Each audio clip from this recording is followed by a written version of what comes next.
오늘은 마가복음 1장부터 15절까지 축약해서 우리 주보의 말씀 봉독하도록 하겠습니다. 시작합니다.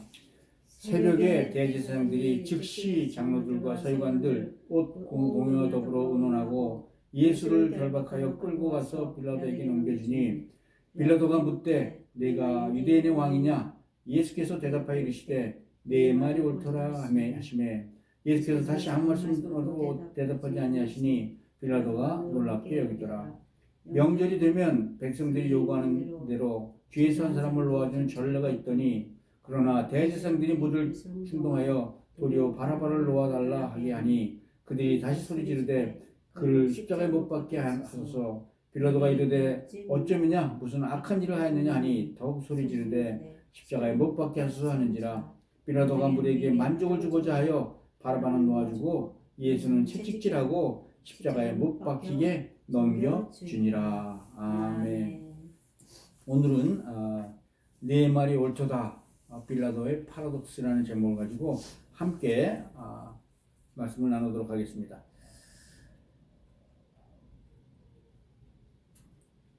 다시 오늘은 내 말이 옳도다, 빌라도 파라독스라는 말씀을 가지고 함께 말씀을 나누도록 하겠습니다. 순간의 선택이 평생을 좌우한다는 그 유명한 말이 있죠. 그러면 이 말씀은 보통 부정적으로 쓰였을까요? 아니면 긍정적으로 쓰였다고 말할까요? 그렇죠. 사실 이 말은 대부분 잘못된 선택으로 잘못된 결과로도 운명이 바뀌었다는 표현으로 주로 사용되죠. 성경에서도 이와 비슷한, 그 결과가 더 심각한 인물이 하나가 등장해요. 바로 우리가 사도신경으로 신앙 고백할 때마다 등장하는 인물이죠. 본디오 빌라도에게 고난받으사 십자가에 못 박혀 죽으시고에 등장하는 빌라도가 바로 그런 경우죠. 그 이름은 주일마다 세상에 다시 없는 천인국날자로 예배 시간마다 불려지고 있어요. 그런데 사실 알고 보면 예수를 죽인 죄는 죄를 모두 빌라도에게 집어씌우는 것은 옳지 않은 일이기도 하죠. 사실 예수님을 십자가에 죽이라고 고함 지르는 사람들은 유대인들과 유대교 대제사장들이었어요. 그래서 그런지 사도신경 원문을 보면 본디오 빌라도 치하에서 고난을 받으사라고 알려져 있습니다. 다시 말해서 본디오 빌라도 개인이 예수를 사형시킨 것이 아니라 그런 선택을 한 최종 책임자였다는 그런 말씀이죠. 그렇다고 이 본디오 빌라도가 자기가 원했든 아니든 간에 그런 선택을 한 책임에서는 벗어날 수가 없는 거죠. 단 한 번의 선택이 평생을 넘어 정말 지구 끝날까지 저주받은 이름으로 사람들 입에 오르내리게 되는 겁니다. 오늘 본문은 빌라도가 그리스도 십자가에 못 박게 하는 선택하게 된 과정에 대해서 자세히 설명하고 있어요. 그러나 이 빌라도의 선택에서 단순히 빌라도 개인의 선택을 넘어 우리 자신들의 신앙의 모습을 비춰 보이기도 합니다. 오늘은 빌라도 법정에 서신 예수님을 통해 우리의 신앙을 뒤돌아보기를 원합니다. 말씀을 통해 하나님 주시는 큰 은혜에 누리는 우리 모두가 되시기를 주의 이름으로 축복드립니다. 아멘. 그런데 사실 마가는 사내들인 공의를 마치자마자 곧 예수님을 빌라도의 법정으로 넘기면서 그 본문이 시작되죠. 그런데 사실은 이 빌라도 재판에 앞서서 몇 가지 다른 재판이 벌어졌었어요. 아마 지난주에도 말씀드렸던 것 같은데 예수님은 총 6번의 재판을 받으셨다는 말씀 기억하시죠? 사내들인 공의에서 3번의 종교재판과 그리고 헤롯왕 다시 빌라도로 이어지는 3번의 행정재판. 그러나 사형 같은 극형은 종교재판이 아니라 당시 지배자인 로마 총독의 행정재판 소관이었어요. 그래서 산헤드린 공회는 로마 총독 빌라도의 관정으로 예수님을 인계해 최종 승인을 얻으려고 한 것이죠. 그런데 여기 빌라도의 관정으로 이첩되는 과정이 누가복음 23장에 아주 상세하게 기록되어 있어요. 대제사장들이 예수를 고발한 제목은 자칭 왕 그리스도라 칭하여 백성들을 미혹하여 가이사에게 세금을 바친다는 것을 그만뒀다는 그런 제목이었어요. 정치적인 제목을 붙여 예수를 사형시키려 했던 것이죠. 밖에 소란하자 이에 빌라도는 밖으로 나와 예수에게 몇 가지를 물어봐요. 이것이 바로 예수님에 관한 빌라도의 4차 행정재판이에요. 그러나 유대인의 메시아와 관련된 소동에 엮이고 싶지 않았던 빌라도는 이 사건을 당시 예루살렘에 와 있던 분봉왕 헤롯 왕에게 넘기죠. 헤롯 왕도 당시 유명한 예수를 만나자 혹시라도 그가 행하는 이적에 관해 볼까 들까요? 여러 가지로 물어봐요. 그러나 예수님께서 아무런 대답도 하지 않자 헤롯 왕은 곧바로 예수를 희롱한 후에 빌라도에게 도로 보냅니다. 이것이 예수님에 관한 헤롯 왕의 5차 행정재판이었어요. 이로써 예수님에 대한 6차 재판이 빌라도 관정에서 정식으로 열리게 된 거죠. 그러니까 오늘의 본문은 헤롯의 5차 재판이 생략된 빌라도의 4차 재판과 또 6차 재판에 관한 기록이 되는 겁니다. 오늘 본문은 빌라도의 제4차 행정재판에 관한 기록으로부터 출발해요. 우리 본문 1절 함께 읽어볼까요? 시작. 새벽에 대제사장들이 즉시 장로들과 사유관들 곧 공회와 더불어 의논하고 예수를 결박하게 끌고 와서 빌라도에게 넘겨주니. 새벽부터 무리들이 빌라도의 궁으로 몰려와서 예수님을 고발하며 소란을 부리자 먼저 빌라도가 밖에 나가 이들이 예수를 고발한 이유에 대해서 묻지요. 제목은 백성들을 미혹하여 가이사에게 세금 바치는 것을 금하는 자칭 왕 그리스도라고 주장했다는 거예요. 이에 빌라도가 예수에 향해 질문해요. 2절입니다. 2절 함께 읽습니다. 시작. 빌라도가 묻되 내가 유대인의 왕이냐? 예수께서 대답하여 이르시되 내 말이 옳도다 하시매. 사실 빌라도도 소문들만 듣던 예수를 만나자 내심 여러 가지로 궁금했었어요. 이 예수라는 사람이 누구길래 이렇게 수많은 기사와 이적 또 놀라운 가르침으로 수많은 사람들을 몰고 다니는지. 그래서 대뜸 예수가 이렇게 묻는 거죠. 내가 유대인의 왕이냐? 동시에 대제사장들은 지금도 그 제목 위에도 여러 가지 예수를 추가로 고발하면서 이 사건을 정치적으로 비화시키고 있습니다. 그러나 몇 마디 신문 끝에 빌라도는 곧 예수가 이 모든 죄목으로부터 결박하다는 사실을 알게 돼요.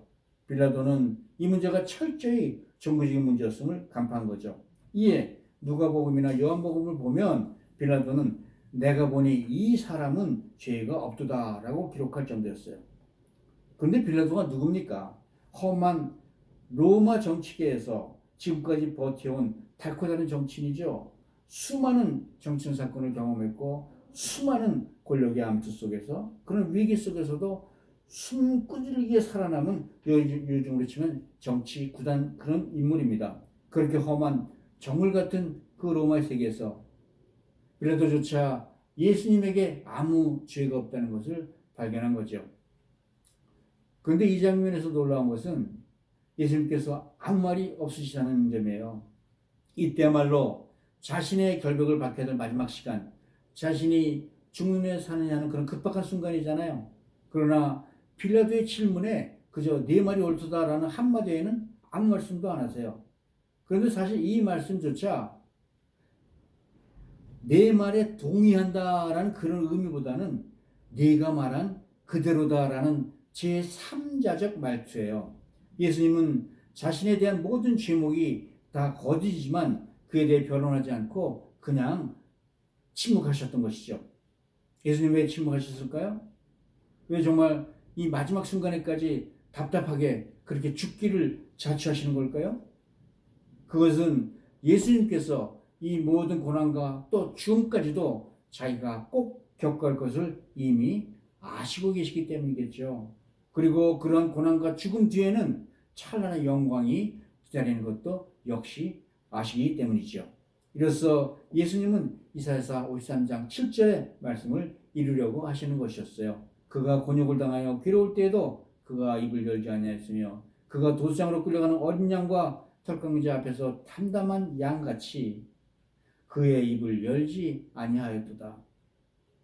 여러분, 사실 결박한 사람은 뭐 이렇군 저렇군 설명할 필요가 없어요. 설명이 길다는 얘기는 그만큼 무슨 문제가 있다는 얘기 아니겠어요? 혹시 우리 중에 지금 사실이 아닌 것으로 억울하게 비난받고 계신 분들이 있습니까? 여러분, 우리가 진정으로 하나님을 신뢰한다면 비록 지금은 힘들고 괴롭고 화가 나더라도 참을 수 있을 줄 믿습니다. 견뎌낼 수 있을 줄 믿습니다. 억울하지만 잠잠해 보길 바라요. 언젠가는 그 진실은 반드시 밝혀질 것이고 또 내 결백도 밝혀지게 될 겁니다. 왜냐고요? 의로운 재판장 되신 하나님께서 내 억울함을 다 해결해 주실 것이라고 믿기 때문이지요. 그래서 성경은 로마서 12장 21절에서 악에게 지지 말고 선으로 악을 이기라고 말씀하는 거예요. 왜냐하면 하나님은 이 모든 사실을 다 아시기 때문이죠. 여러분, 하나님은 살아계신 하나님이신 줄 믿습니다. 아멘. 우리가 주 안에서 결백하다면 하나님은 우리를 곧 높여주시고 진실도 함께 드러내 주실 줄 믿습니다. 그렇습니다. 여러분, 하나님께 참 소망과 신뢰를 두고 사는 사람들은 절대로 세상 일에 즉각적으로 반응하지 않아요. 반응하기 전에 먼저 침묵하고 인내하며 주님이 주시는 말씀에 귀를 기울이는 거죠. 언젠가는 주께서 응답하시고 진리를 드러내 주실 것이라고 믿기 때문입니다. 믿는 이들이란 오직 입으로 진리만을 고백함으로 하나님께 영광을 올리는 자들인 줄 믿습니다. 다시 본문으로 돌아와서 당시 유대인들은 유월절 때에 총독이 죄선화를 놓아주는 전통이 있었어요. 우리 11절 다시 읽어볼까요? 11절. 그러나 대제사장들이 무리를 충동하여 도리어 바라바를 놓아달라하니. 이번 명절에는 사람들이 예수 대신 밀란을 일으켜 체포됐던 바라바라는 정치범을 놓아달라고 요구를 하는 거예요. 그럼에도 불구하고 빌라도는 사람들에게 바라바 대신 예수를 놓아주자는 그런 뜻을 비추죠. 그러나 대제사장들과 그들의 사학을 받은 사람들은 빌라도의 기대와는 다른 반응을 보여요. 사람들은 13절, 14절에서 이렇게 재차 요구합니다. 함께 읽습니다. 시작. 그들이 다시 소리 지르되 그를 십자가에 못 박게 하소서. 빌라도가 이르되 어쩌미냐 무슨 악한 일을 하였느냐 하니 더욱 소리 지르되 십자가에 못 박게 하소서 하는지라.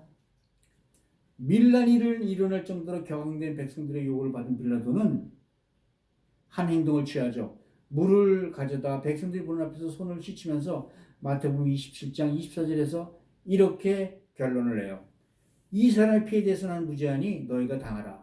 이 백성들은 대답하죠. 그 피를 우리와 우리 자손에게 돌릴지어다.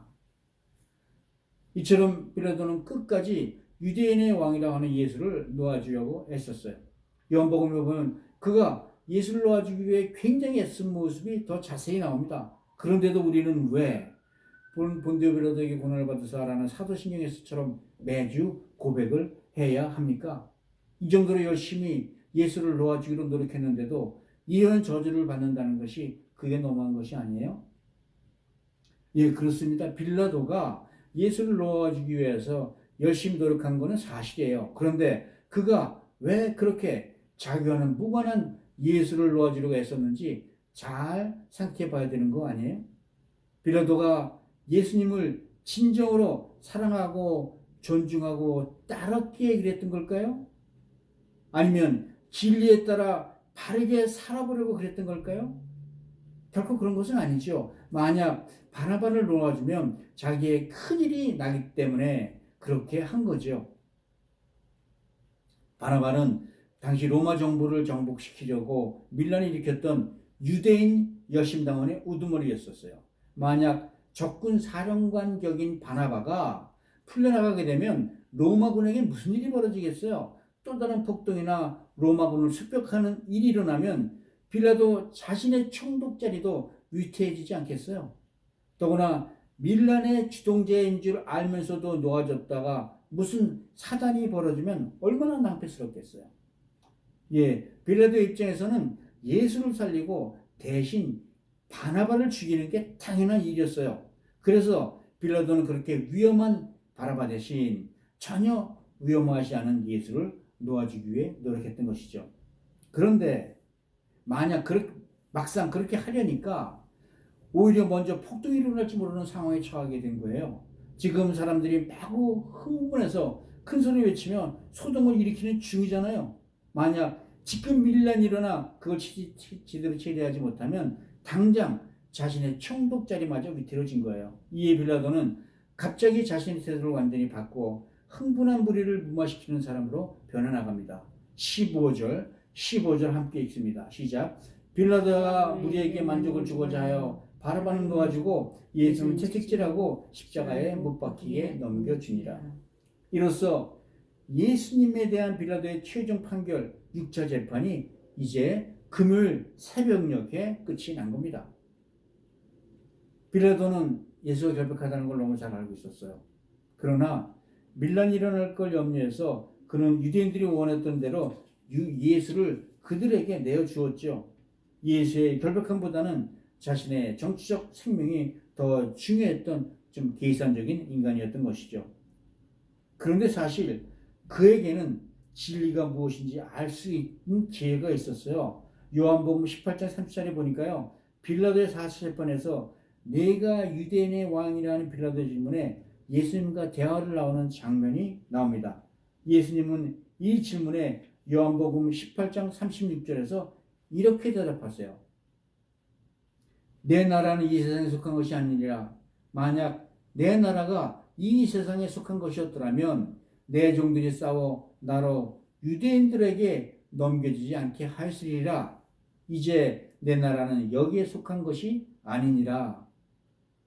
이어서 87절에 보면 빌라도가 다시 묻죠. 내가 왕이 아니냐? 이에 예수님 대답하십니다. 내 말과 같이 내가 왕이라. 내가 이를 위하여 태어났으며 이를 위하여 세상에 왔나니 곧 진리에 대해서 증언하려 함이로다. 무릇 진리에 속한 자는 내 음성을 듣느니라. 그러나 38절을 보면 빌라도는 진리가 무엇이냐고 되묻고는 이제 예수님과 대화를 마치고 밖에서 시끄럽게 떠드는 백성들에게 돌아가죠. 예, 빌라도는 진리가 뭐냐고까지 질문해 놓고서도 답을 기다리지 않고 그냥 밖으로 나가버렸어요. 길이요 진리요 생명이신 예수님을 바로 눈앞에 두고서도 빌라도는 그 진리를 아는데 실패했던 것이죠. 왜냐하면 그의 관심은 진리가 아니라 오직 자신의 정치적 출세와 야망과 성공에 있었기 때문이었던 거죠. 자신의 영화를 위해 빌라도는 사람들을 만족시켜야 했고 예수를 희생시켰던 것이 바로 빌라도가 가는 길이요 세상에 가는 길이었던 거예요. 이것이 바로 주께서 본디오 빌라도에게 고난을 받으셨다고 우리가 매주마다 기억하는 이유가 되는 줄 믿습니다. 그러면 빌라도가 가는 길과 지금 우리가 걷고 있는 길은 어떻게 다를까요? 예, 빌라도는 아주 복합적이고 이중적인 인물이었어요. 그는 예수의 결백을 믿었지만 동시에 예수를 채찍질당하고 십자가에 달려 죽는 데까지 넘겨주죠. 한편 그는 예수에게 조심스럽게 진리에 대해서 물어보기도 했지만 예수님의 대답을 듣기는 두려워했다는 거예요. 결국 진리를 보는 눈이 없어서 진리를 보지 못했으므로 그 진리의 말씀이 그의 결정을 바꾸지는 못했다는 겁니다. 빌라도는 옳은 것보다는 인기를 원했고 높은 명성을 추구했어요. 유대 총독제를 지키려고 그는 무지한 예수에게 십자가의 사형을 언도했어요. 다른 말로 바꾸면 빌라도는 철저히 진리의 길에서 비껴나 세상의 길을 따라갔다는 겁니다. 그렇다면 그는 과연 자기가 그토록 갈구하던 자기 인생의 욕망을 잘 지키고 성취하고 안락하게 살아갔을까요?